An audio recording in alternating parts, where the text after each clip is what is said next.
One of the things that interests me about holistic management is that you don't have to be like a large landholder or even have any land to use holistic management. I find that really compelling because we have a property now, but I don't know if I'll always have that property or be involved in the management of it. And so the fact that I can take what I learn here and use it to manage my whole life, which for me is really attractive.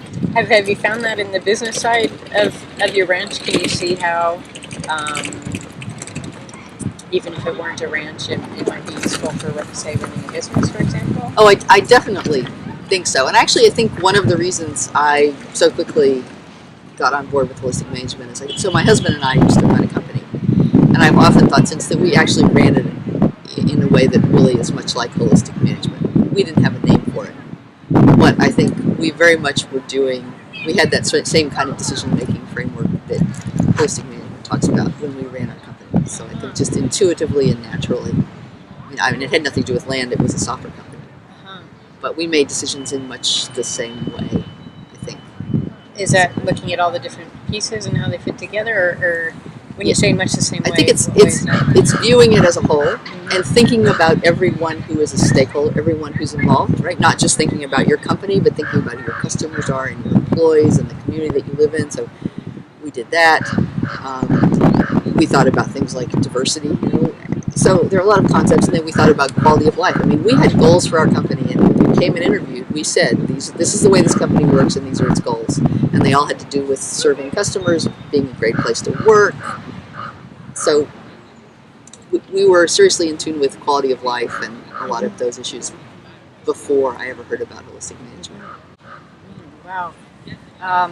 Another thing I really like about holistic management, and I was very surprised because coming from an environmental background and sustainability background, normally we'd be talking about all these issues, how's the community doing, how's the environment doing, how's the planet doing, all this sort of thing. And I started reading holistic management, and one of the first things he talked about was money.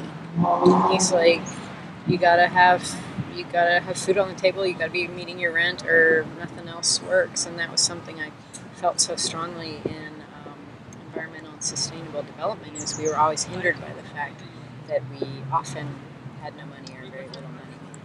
Right, and people often set off to do something not thinking about how they're going to be economically viable. Yes. Yeah, this is a great idea, it's a good thing to do. Yes. Yeah, probably, but if you can't stay in business. Now, the RSF guys, come to the fore and we figure out a way to make that not so important, then maybe we can change that a little bit.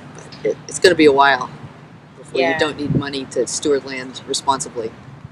Yeah. You have to stay on the land. That's what the ranchers are realizing. They have to stay there in order to take care of the land, and it's all money. It's all about money to stay there.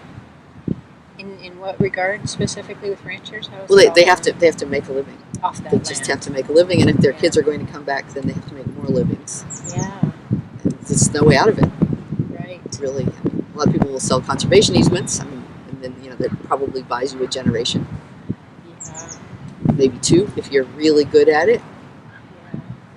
And then there's always the temptation of allowing development, which is kind of like sort of like winning the money lottery but losing the land lottery. Yeah, but it's really the only way we've got to monetize that land resource in a way that makes a real difference. Yeah, it all revolves around that.